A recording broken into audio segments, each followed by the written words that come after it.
பாலபாஸ்கரன் கொடுக்கும் சிலுவையின் செய்தியை கேட்டுக்கொண்டிருக்கும் யாவரையும் இச்செய்தி மூலமாக சந்திப்பதில் பெரும் மகிழ்ச்சி அடைகிறோம். கர்த்தராகிய இயேசு கிறிஸ்துவனுடைய கிருபையும் தேவனுடைய அன்பும் பரிசுத்த ஆவியானவருடைய ஐக்கியமும் உங்கள் அனைவரோடும் கூட இருப்பதாக. ஆமென்.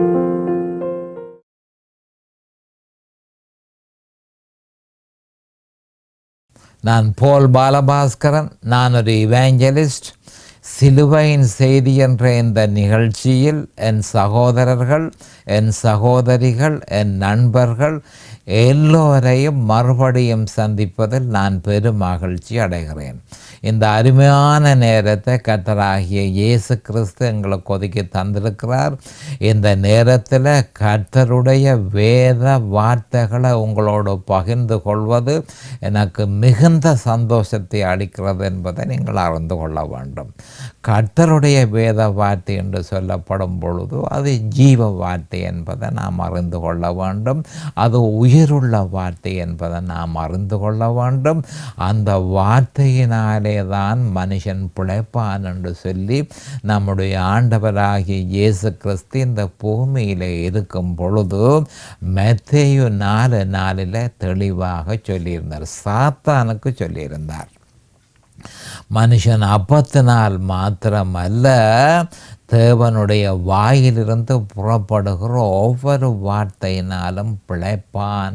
அப்போ தேவனுடைய வாயிலிருந்து வருகிற வார்த்தை ஜீவ வார்த்தை. அந்த ஜீவ வார்த்தையினால தான் மனுஷன் பிழைப்பான் என்று சொல்லி ஆண்டவர் சொல்லியிருந்தார். அதே மாதிரி பழைய ஏற்பாட்டில் உபாகமம் 8:3 சொல்லப்பட்டிருக்கிறத நாம் கவனத்துக்கு எடுத்துக்கொள்ள வேண்டும்.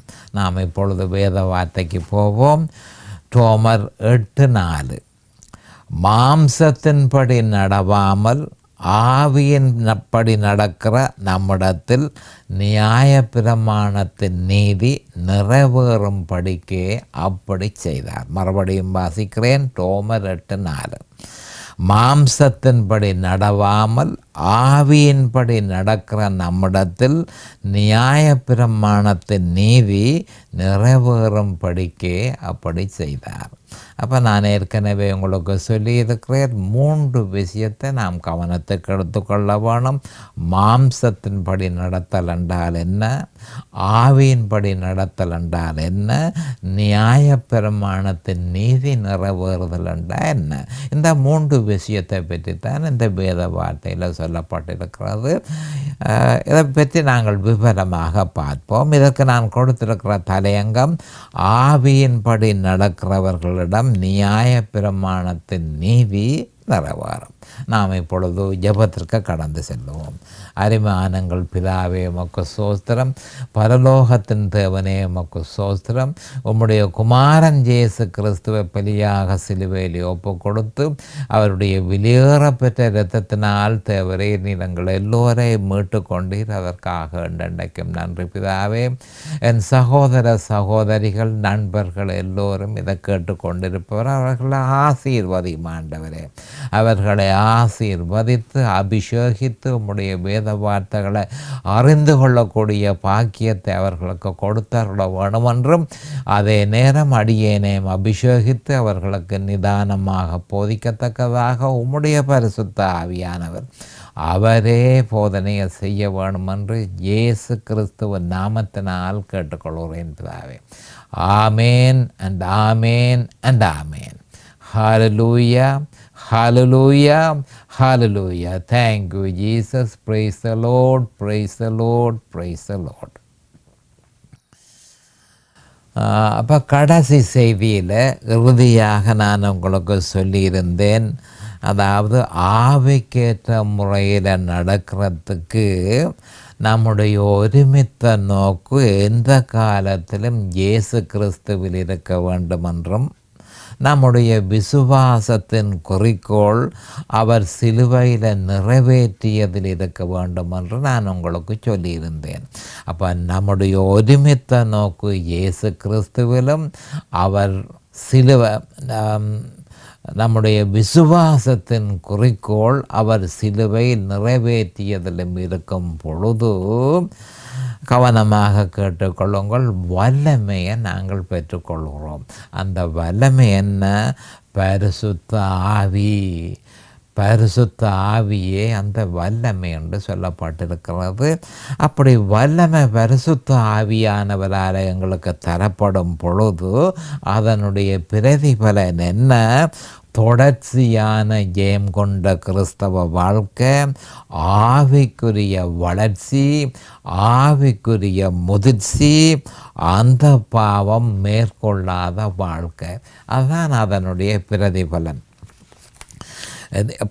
பரிசுத்த ஆவியானவர் இந்த பிரமாணத்தில் உறுதியாக இருக்கிறார். இந்த பிரமாணத்தில், அதாவது ரோமர் 8:2 சொல்லப்பட்டிருக்கிற அந்த பிரமாணத்தில் மிகவும் உறுதி. ஏனென்று சொன்னால் அதை ஒரு பிரமாணமாக்கி இதன்படியே நீங்கள் செயற்பட வேணும். ஏனென்றால் இயேசு கிறிஸ்து உபாகமம் 21, 22, 23 படி அந்த பிரமாணத்தின்படி அவர் செய்திருக்கிறார். ஆனபடியால் நான் உங்களில் செயல்பட வேணுமா இருந்தால் நீங்கள் கிறிஸ்து இயேசுவினாலே ஜீவனுடைய ஆவியின் பிரமாணத்தை கெட்டியாக நீங்கள் பிடித்து கொள்ள வேண்டும் என்று சொல்லி அதை பிரமாணமாக்கியிருக்கிறார். அப்போ அந்த பிரமாணத்தை நாம் கெட்டியாக கடைப்பிடிப்போமாயின் பாவம் மரணம் என்ற பிரமாணத்திலிருந்து பூரணமான விடுதலையையும் சுயாதீனத்தையும் நமக்கு உத்தரவாதம் செய்யப்பட்டிருக்கிறது என்பதை நாம் தெளிவாக அறிந்து கொள்ள வேண்டும். இந்த ஒரு வழி மூலமே தேவனுடைய பிரமாணத்துக்கு கீழ்ப்படிய முடியும். தேவனுடைய பிரமாணத்துக்கு கீழ்ப்படிய முடியும். அப்பொழுது ஆவியானவர் நம்மில் வல்லமையாக செயல்பட்டு ஆவிக்கேற்றபடி நடக்க நமக்கு உதவி செய்வார். அப்போ நட என்பதன் பொருள் நம்முடைய ஆவிக்குரிய வாழ்க்கையை நடத்துவதற்கு நாம் இடும் கட்டளையை பற்றி குறிப்பிடுகிறது. அப்போ கிறிஸ்துவிலும் அவர் சிலுவையில் நிறைவேற்றியதிலும் நம்முடைய விசுவாசத்தை வைத்து சகலதும் கிறிஸ்து மூலமாகவே தேவனிடத்திலிருந்து வருகிறது என்பதனையும், கிறிஸ்து சிலுவையில் செய்து முடித்ததன் நிமித்தமே அது சாத்தியமானது என்பதனையும் அறிந்து அதை விசுவாசத்தின் குறிக்கோளாக்கும் பொழுது பரிசுத்த ஆவியானவர் வல்லமையாக நமக்குள் அசைவாடி ஆவிக்குரிய கனியை நம்மில் உண்டாக்குகிறார். அதுவே உண்மையில் ஆவிக்கேற்றபடி நடத்தல் எனப்படும். மறுபடியும் இது சொல்ல வேண்டியது அவசியமாக இருக்கிறது. கிறிஸ்துவையும் அவர் சிலுவையில் நிறைவேற்றியதிலும் நம்முடைய விசுவாசத்தை வைத்து சகலதும் கிறிஸ்து மூலமாகவே தேவனிடத்திலிருந்து நமக்கு கிடைக்கிறது என்பதனையும், கிறிஸ்து சிலுவையில் செய்து முடித்ததன் நிமித்தமே அது சாத்தியமானது என்பதனையும் அறிந்து அதை விசுவாசத்தின் குறிக்கோளாக்கும் பொழுது பரிசுத்த ஆவியானவர் வல்லமையாக நமக்குள் அசைவாடி ஆவிக்குரிய கனியை நம்மில் உண்டாக்குகிறார். அப்போ அதுக்குத்தான் பெயர் உண்மையில் ஆவிக்கேற்றபடி நடப்பது என்பதை நாம் தெளிவாக இருந்தோம். இதைத்தான் ஆவிக்கேற்றபடி நட என்று சொல்லப்பட்டிருக்கே தவிர மற்றும் கிரியைகளை செய்கிறது, ஆவிக்கேற்ற கிரியைகளை செய்கிறது, அதை ஆவிக்கேற்றபடி நடத்தல் என்று சொல்லி கிறிஸ்தவர்கள் எடுக்கக்கூடாது. இப்போ நான் சொன்னபடி, அதாவது விசுவாசிக்கும் பொழுது நம்முடைய விசுவாசத்தின் குறிக்கோள் கிறிஸ்து சிலுவையில் செய்து முடித்ததிலே இருக்கும் பொழுது நாம் ஆவிக்கேற்றபடி நடக்கிறோம். இப்படி இருக்க மாம்சத்தின்படி நடவாமல் ஆவியின்படி நடக்கிற நம்மிடத்தில் நியாய பிரமாணத்தின் நீதி நிறைவேறும்படிக்கே அப்படி செய்தார் என்று சொல்லி ரோமர் 8:4 சொல்லப்பட்டிருக்கிற வேத வாக்கியத்தில் நியாய பிரமாணத்தின் நீதி என கூறப்பட்டிருப்பதன் பொருள் என்ன என்பதை நாம் சற்று விவரமாக பார்ப்போம். அப்போ நியாய பிரமாணத்தின் நீதி என்று சொல்லப்பட்டு கிடக்கே அது என்ன அது என்று சொல்லி நாம் பார்ப்போம். அப்போ மோசேயினுடைய நியாயப்பிரமாணத்தை பற்றித்தான் இங்கே சொல்லப்பட்டிருக்கிறது. மோசேயினுடைய நியாயப்பிரமாணத்தில் நிச்சயமாக நீதி உண்டு. ஏன் நீதி உண்டு? அது தேவனால் கொடுக்கப்பட்டபடியினால் அதனில் நிச்சயமாக நீதி உண்டு என்பதை நாம் அறிந்து கொள்ள வேண்டும். ஆயினும் அந்த நீதியை நாம் பெற வேண்டுமாயின் பரிபூரணமான கீழ்ப்படிவை நாம் காண்பிக்க வேண்டும். அப்போ மோசேயினுடைய நியாயப்பிரமாணத்தின் நீதியை நாம் பெற வேண்டுமா இருந்தால் பரிபூரணமான கீழ்ப்படிவு தேவனிடத்திலிருந்து எதிர்பார்க்கப்படுகிறது. ஆனால் மாம்ச பலவீனத்தின் நிமித்தம் நாம் மரண சரீரத்தை உடையவர்களாக இருக்கிறபடியினால ரட்சிக்கப்பட்டு இருந்தாலும் நம்மால் பூரணமான கீழ்ப்படிவு ஒரு பொழுதும் சாத்தியப்படாது என்பதை கிறிஸ்தவர்கள் அறிந்திருக்க வேண்டும். ரட்சிக்கப்பட்டிருந்தாலும் தேவனுக்கேற்ற கீழ்ப்படிவு நம்மால் முடியாது என்பது ஒவ்வொரு கிறிஸ்தவர்களும் தெளிவாக அறிந்து கொள்ள வேண்டும். அதற்கு காரணம் என்ன? மாம்சத்தினுடைய பலவீனம், மரண சரீரத்தை நாம் உடையவர்களாக இருக்கிறது. இது ரெண்டும் தான் முக்கியமான காரணம். அப்போ மரண சரீரத்தை உடைய நம்மால் தேவனுக்கேற்ற கீழ்ப்படிவை ஒரு பொழுதும் நிறைவேற்ற முடியாது என்பதை நாம் தெளிவாக அறிந்து கொள்ள வேண்டும். ஆனால் அப்படி இருந்தும் நம்மிடத்தில் நியாயப்பிரமாணத்தின் நீதி நிறைவேறும்படிக்கே அப்படி செய்தார் என்று சொல்லப்பட்டிருக்கிறது. அப்போ நம்மால் நியாயப்பிரமாணம் செய்யப்பட வேண்டும் என்று இங்கு சொல்லப்படவில்லை. நம்மில் அது நிறைவேறும்படிக்கே அப்படி செய்தார் என்பதை நாம் அறிந்து கொள்ள வேண்டும். நியாயப்பிரமாணம் எப்படி நம்மில் நிறைவேறும் என்று கிறிஸ்தவர்கள் அதிகமாக கேட்பதுண்டு. அப்போ நியாயப்பிரமாணம் எப்படி நம்மில் நிறைவேறும் என்பதை பூரணமாக நிறைவேறும் என்றால் அதை பரிபூரணமாக நிறைவேற்றினவரே இயேசு கிறிஸ்து. அதை பரிபூரணமாக நிறைவேற்றிய நம்முடைய ஆண்டவராகிய இயேசு கிறிஸ்துவை சொந்த இரட்சகராக ஏற்றுக்கொண்டு அவருக்குள் நிலைத்திருக்கும் பொழுதே பரிபூரணமாக நாம் நியாயப்பிரமாணத்தை நிறைவேற்றுகிறோம் என்பதை ஒவ்வொரு கிறிஸ்தவர்களும் அறிந்திருக்க வேண்டும். வேறு வழி இல்லை. அப்போ கிறிஸ்துவையும் கிறிஸ்து சிலுவையில் நிறைவேற்றியதையும் விசுவாசித்து அந்த விசுவாசத்தில் நிலைத்திருப்பவன் எவனிலும் நியாயப்பிரமாணத்தின் நீதி நிறைவேறி இருக்கிறது. ஏனென்று சொன்னால் கிறிஸ்து தான் நியாயப்பிரமாணத்தை முற்று முழுதுமாக செய்தவர். அவர்தான் நியாயப்பிரமாணத்தின் நீதியை பெற்றுக்கொண்டவர். விசுவாசத்தின் மூலம் அந்த நியாயப்பிரமாணத்தின் நீதியை அவர் நமக்கு தாரத்துக்கு நாம் அவரிலே இருக்க வேண்டும் என்பது ஒவ்வொரு கிறிஸ்தவனும் தெளிவாக அறிந்து கொள்ள வேண்டும். அப்போ கிறிஸ்துவில் இருப்பது ஒன்றே அந்த ரகசியம். எந்த ரகசியம்? நியாயப்பிரமாணத்தின் நீதி நிறைவேறுகிறது எப்படி? கிறிஸ்துவில் இருப்பதன் மூலம். இதுதான் அந்த ரகசியம் என்பதை நாம் ஒவ்வொருவரும் தெளிவாக அறிந்து கொள்ள வேண்டும். அப்போ ஒரு விசுவாசியில பரிசுத்தாவியானவர் வல்லமையாக செயற்பட்டு அவனை உயிர்ப்பித்து ரோமர் 8:11 அவர் உயிர்ப்பிக்கிறார் என்று சொல்லப்பட்டு கிடக்கு. அப்போ செயற்பட்டு அவனை உயிர்ப்பித்து பரிசுத்தப்படுத்தி நியாயப்பிரமாணத்தின் நீதி நிறைவேறும்படி அவர் செய்கிறார் என்பதை நாம் அறிந்து கொள்ள வேண்டும். இதுவே மீட்பின் திட்டத்தினுடைய இறுதியான நோக்கம். இதுவே மீட்பின் திட்டத்தினுடைய இறுதியான நோக்கம் என்பதை நாம் தெளிவாக அறிந்திருக்க வேண்டும்.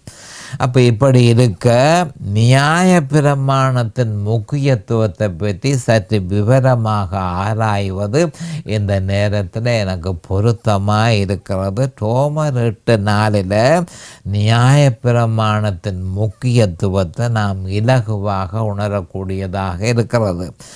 யூதர்களுக்கே முதலில் நியாயப்பிரமாணம் கொடுக்கப்பட்டிருந்தாலும் முழு உலகத்துக்குமே நியாயப்பிரமாணம் கொடுக்கப்பட்டது என்பதை நாம் தெளிவாக அறிந்திருக்க வேண்டும். நியாயப்பிரமாணம் குறிப்பாக 10 கட்டளைகள் 10 commandments 10 கட்டளைகளை பற்றியே குறிப்பிடுகிறது என்பதை நாம் அறிந்து கொள்ள வேண்டும். இதனை மனுஷன் தவிர்க்க முடியாது. எந்த மனுஷனும் விசுவாசிகளும் தவிர்க்க முடியாது, அவ்விசுவாசிகளும் தவிர்க்க முடியாது. ஏன்? இவைகள் ஒழுக்க கட்டளைகளாக இருக்கின்றன. ஒழுக்க கட்டளைகள் ஒரு காலத்திலும் மாறுவதில்லை என்பதை ஒவ்வொரு கிறிஸ்தவனும் அறிந்து கொள்ள வேண்டும். உதாரணமாக 4000 வருஷத்துக்கு முன்பு களவெடுக்காதே என்று சொன்னால், பொய் சொல்லாதே என்று சொன்னால், இன்றைக்கும் அது பொருந்தும் என்பதை நாம் தெளிவாக அறிந்து கொள்ள வேண்டும். ஆனபடியால் ஒழுக்க கட்டளைகள் ஒரு காலமும் மாறுவதில்லை. ஆனால் மனுஷனுக்கு இருக்கிற பிரச்சனை என்னவென்றால், அவன் இதனை செய்வதற்கு அவனுக்கு கீழ்ப்படிவு அவசியமாக இருக்கிறது. ஆனால் மனுஷனாலேயோ கீழ்ப்படிய முடியாது என்பதை நாம் அறிந்து கொள்ள வேண்டும். விசுவாசியாக இருந்தால் என்ன, அவ்விசுவாசியாக இருந்தால் என்ன, மனுஷனால் கீழ்ப்படிய முடியாது. ஏன் கீழ்ப்படிய முடியாது? மனுஷ வீழ்ச்சியின் நிமித்தம் இந்த துர்ப்பாக்கியமான நிலைமை மனுஷனுக்கு ஏற்பட்டிருக்கு. அவனால் கீழ்ப்படிய முடியாது. அவ்வீழ்ச்சியின் நிமித்தமே இது அவனுக்கு சாத்தியமானது. ஆனபடியால் கவனமாக நாங்கள் கேட்டுக்கொள்ள வேண்டியது என்ன மாதிரி என்று சொல்லிக்க, வீழ்ச்சியின் நிமித்தம் அவனால் ஒரு பொழுதும் தேவனுக்கு கீழ்ப்படிய முடியாது என்பதை நாம் அறிந்து கொள்ள வேண்டும். எந்த பிரமாணங்களுக்கும் கீழ்ப்படிய முடியாது என்பதை அறிந்து கொள்ள வேண்டும். இது வீழ்ச்சியினுடைய பிரதிபலன் என்பதை நாம் தெளிவாக அறிந்திருக்க வேண்டும். ஆனால் அப்போ அதற்கு ஒரு தீர்வு நமக்கு ஏற்பட்டிருக்கு. எப்படி ஏற்பட்டிருக்கு? அவன் சார்பாக 2ஆம் மனுஷனும் பிந்தின ஆதாமுமாகிய இயேசு கிறிஸ்து இந்த பூலகத்தில் வாழ்ந்த 33 வருஷ காலம் வரையும் நியாயப்பிரமாணத்தை மனுஷன் சார்பில் பூரணமாக செய்து அதை நிறைவேற்றி இருக்கிறார். அந்த ஒரே ஒரு மனுஷன்தான் கீழ்ப்படிந்து நியாயப்பிரமாணத்துக்கு கீழ்ப்படிந்து நியாயப்பிரமாணத்தை 33 வருஷ காலம் வரையும் அவர் இந்த பூலோகத்தில் இருந்த காலம் வரையும் அவர் தனக்காக செய்ய வேண்டியதில்லை, நமக்காகவே அதனை செய்து முடித்தார் என்பதை நாம் தெளிவாக அறிந்து கொள்ள வேண்டும்.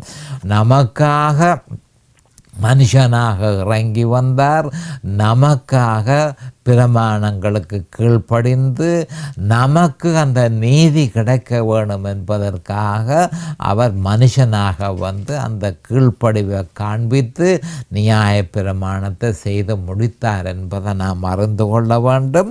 ஒவ்வொரு கட்டத்திலும் சாத்தான் அவரை சோதனைக்குட்படுத்தியும் அவர் ஒரு பொழுதும் தவறவில்லை என்பதை நாம் அறிந்து கொள்ள வேண்டும். அவர் பாவம் செய்யவும் இல்லை, அவரது பாவம் இல்லை என்பதை நாம் அறிந்து கொள்ள வேண்டும். ஏனென்று சொன்னால் சாத்தான் அவரை சோதனைக்கு உட்படுத்தி அவரை பாவம் செய்கிறதற்கு இடவிடாமல் தூண்டினான். நாங்கள் தூண்டப்படுவது போல அவரையும் அவன் தூண்டினான். அவரோ பாவம் செய்யவில்லை. ஆனால் நாம் ஒருவரும் கதம் நாம் அறிந்து கொள்ளணும், அவர் பாவம் செய்யவில்லை, நாம் ஒவ்வொருவரும் பாவம் செய்தோம், முழு மனுஷரும் பாவம் செய்தோம் என்பதை நாம் ஏற்றே ஆக வேண்டும். வேற கதை இல்லை. அப்போ பாவம் செய்தால் அப்போ என்ன நடந்தது என்று சொன்னால், இயேசு கிறிஸ்து நமக்காக அவர் இந்த பூலோகத்தில் இறங்கி வந்து ஒரு பாவமும் செய்யாமல் நமக்காக நியாயப்பிரமாணத்தை நிறைவேற்றினார். கீழ்ப்படிந்து நியாயப்பிரமாணத்தை நிறைவேற்றினார். ஆனால் நாம் ஒவ்வொருவரும், முழு பேரும், முழு மனுஷர்களும் நியாயப்பிரமாணத்தை மீறினோம் என்பதை நாம் தெளிவாக அறிந்து கொள்ள வேண்டும். ஆனபடியே நமக்கு தண்டனை உண்டு. அப்போ நம்முடைய மீறுதலின் தண்டனையாகிய மரணத்தை அந்த கவனமாக கேட்டுக்கொள்ளுங்கள். நம்முடைய மீறுதலின் தண்டனையாகிய மரணத்தின் சாபத்தை அவர் ஏற்றுக்கொண்டு அந்த சாபத்துக்குரிய தண்டனையை சட்டபூர்வமாக கல்வாரி சிலுவையில் நம் சார்பில் அதனையும் நிறைவேற்றினார். அப்போ ஒரு பக்கம் வந்து நமக்காக நியாயப்பிரமாணத்தை அவர் செய்து முடித்தார், தேவனுக்கு கீழ்ப்படிவை காண்பித்தார். அடுத்ததாக நியாயப்பிரமாணத்தை நாம் செய்யாமல் போனபடியினால் நமக்கு ஏற்பட்ட சாபத்தை, அந்த சாபத்துக்குரிய தண்டனையை அவர் சிலுவைக்கு போய் தன்னை பலியாக கொடுத்ததன் மூலம் அதனையும் செய்து முடித்தார்.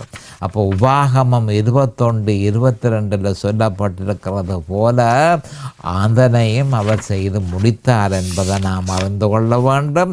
அப்போ அவரிலையும் அவர் சிலுவையில் நிறைவேற்றியதிலும் விசுவாசத்தை வெளிப்படுத்தும் ஒவ்வொருவனையும் தேவன் நீதிமானாக்குவது மட்டுமல்ல, அவனை பரிபூரணமாக நியாயப்பிரமாணத்தை நிறைவேற்றினவனாகவும் கருதுகிறார். மனுஷன் நியாயப்பிரமாணத்தை செய்யவில்லை, ஆனால் தேவன் மனுஷனை நியாயப்பிரமாணத்தை நிறைவேற்றினவனாக கருதுகிறார். அப்போ எப்படி அவரால் கருத முடியும்? ஏனென்று சொன்னால் அவன் சார்பில் இயேசு கிறிஸ்து எல்லாவற்றையும் நியாயப்பிரமாணத்தை செய்து முடித்தது மட்டுமல்ல, நியாயப்பிரமாணத்தை மனுஷன் செய்யாதத நிமித்தம் ஏற்பட்ட தண்டனையையும், சட்டபூர்வமான தண்டனையையும் அவர் சிலுவைக்கு போய் அதனையும் செலுத்தி முடித்தார் என்பதை நாம் அறிந்து கொள்ள வேண்டும். அப்போ எந்த மனுஷன் விசுவாசத்தை அவரிலும் அவர் சிலுவையில் செய்து முடித்ததிலும் வெளிப்படுத்துகிறானோ அவனுக்கு அந்த நியாயப்பிரமாணத்தினுடைய நீதி கொடுக்கப்படுகிறது. அப்போ இதைத்தான் கொலோசியர் 2:14-15 தெளிவாக சொல்லப்பட்டிருக்கிறது. அப்போ நாம் அவரையும் அவர் சிலுவையில் நிறைவேற்றியதையும் விசுவாசிக்கும் பொழுது அவருடைய வெற்றி நம்முடைய வெற்றியாகிறது. அவருடைய கீழ்ப்படிவு நம்முடைய கீழ்ப்படிவாகிறது. அப்போ அவர் முற்று முழுதுமாக கவனமாக கேட்டுக்கொள்ள வேண்டும். சிலுவையிலே அவர் வெற்றி சிறந்தார் என்று சொல்லப்பட்டிருக்கிறது. அப்போ அவரில் விசுவாசத்தை வெளிப்படுத்தும் பொழுது அவருடைய வெற்றி நமக்கு கிடைக்கிறது. அவர் சிலுவையிலே எல்லாவற்றையும் செய்து முடித்து நீதியை சம்பாதித்தார். அப்போ நாம் நம்முடைய விசுவாசத்தை அவரில் வெளிப்படுத்தும் பொழுது அந்த நீதி நமக்கு கிடைக்கிறது. அப்போ மிகவும் இலகுவாக விசுவாசத்தின் மூலம் மோசமான மனுஷன் இப்படியாக நீதிமான் ஆக்கப்படுகிறான் என்ற உண்மையை நாம் தெளிவாக அறிந்து கொள்ள வேண்டும். விசுவாசத்தினால நீதிமான் ஆக்கப்படுகிறான். அப்போ நியாயப்பிரமாணத்தின் நீதி நிறைவேறும் படிக்கு தேவன் அதனை எப்படி இஸ்ரவேலியர்களுக்கு நிறைவேற்றுவார் என்பதனை பழைய ஏற்பாட்டில் தீர்க்க தரிசனமாக எசேக்கியேல் மூலம் கூறப்பட்டிருக்கிறது. அப்போ நம்முடைய ஆண்டவராகிய இயேசு கிறிஸ்து 2ஆம் வருகையில் இஸ்ரவேலியர்களை மறுபடியும் தன்னோடு சேர்த்து கொள்ள போகிறார். அப்போ அப்படி சேர்த்து கொள்வார் என்று சொன்னதை தீர்க்க தரிசனமாக எசேக்கியேலில் சொல்லப்பட்டிருக்கு. அப்போ என்ன மாதிரி அவர்களை சேர்த்து கொள்வார் என்ற விவரம் இந்த தீர்க்க தரிசனத்தில் சொல்லப்பட்டிருக்கிறது. சற்று விவரமாக அந்த வேத வாக்கியங்களை பரிசீலனை செய்வது பொருத்தமானது. அப்போ இயேசு கிறிஸ்து 2ஆம் வருகையில் இஸ்ரவேலியர்களை மறுபடியும் தன்னோடு சேர்த்து கொள்வார். அப்போ என்ன மாதிரி சேர்த்து கொள்வார் என்பதை எசேக்கியேல் தெளிவாக தன்னுடைய தீர்க்க தரிசனத்தில் சொல்லியிருக்கிறார். அதை பார்ப்போம். எசேக்கியேல் 36, 25, 27. 36, 25, 27.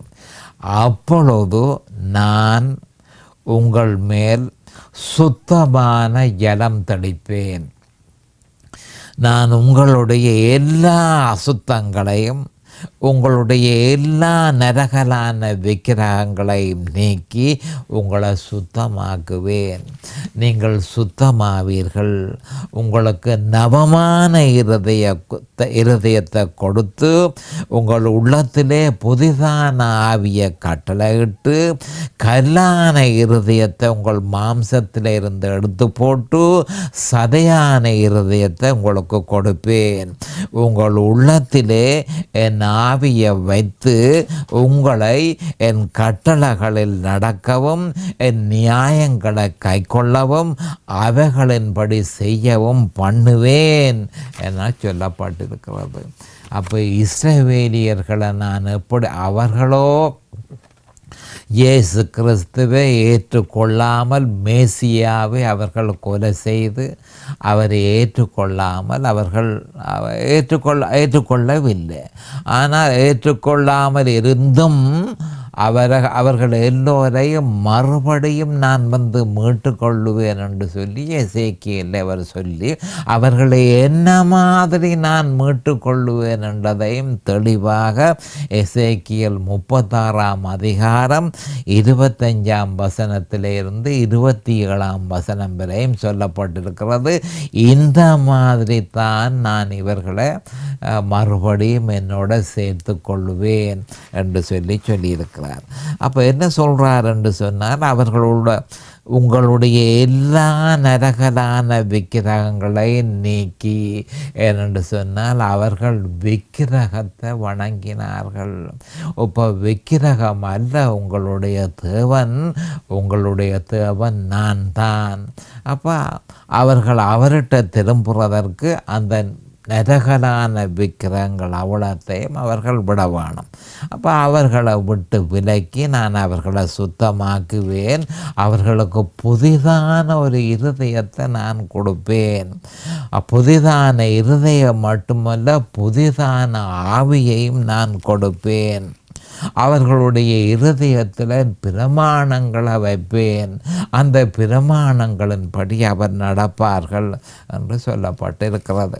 அப்போ இந்த வேத வாக்கியத்தின்படி இஸ்ரவேலியர்களை தேவன் மறுபடியும் புதுப்பிப்பார் என்பது தெளிவாக இருக்கிறது.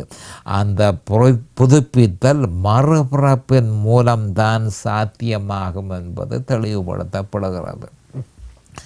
அப்போ பாவிகளாக பிறந்த எங்கள் மீது புறஜாதிகளாகிய எங்கள் மீது தேவன் என்ன மாதிரி எங்களை மீட்பு தந்து எங்களுக்கு மறுபிறப்பு தந்தாரோ அதே மாதிரியே அவர்களுக்கும் செய்வார் என்பதை தெளிவாக அறிந்திருக்க வேண்டும்.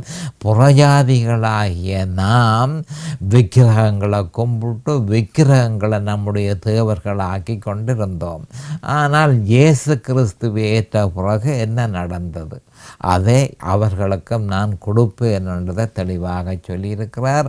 இப்பொழுது நேரம் சமீபமாகிவிட்டது. அடுத்த செய்தியில் விவரமாக பார்ப்போம். அது வரைக்கும் கர்த்தராகிய இயேசு கிறிஸ்துவின் நாமத்தினால் நான் உங்களை ஆசீர்வதிக்கிறேன். அவருடைய கிருபையும் அவருடைய இரக்கமும் உங்களுக்கு தாராளமாக கிடைப்பதாக. இயேசுவின் நாமத்தில் பரிசுத்த பிதாவே. ஆமேன் அண்ட் ஆமேன் அண்ட் ஆமேன்.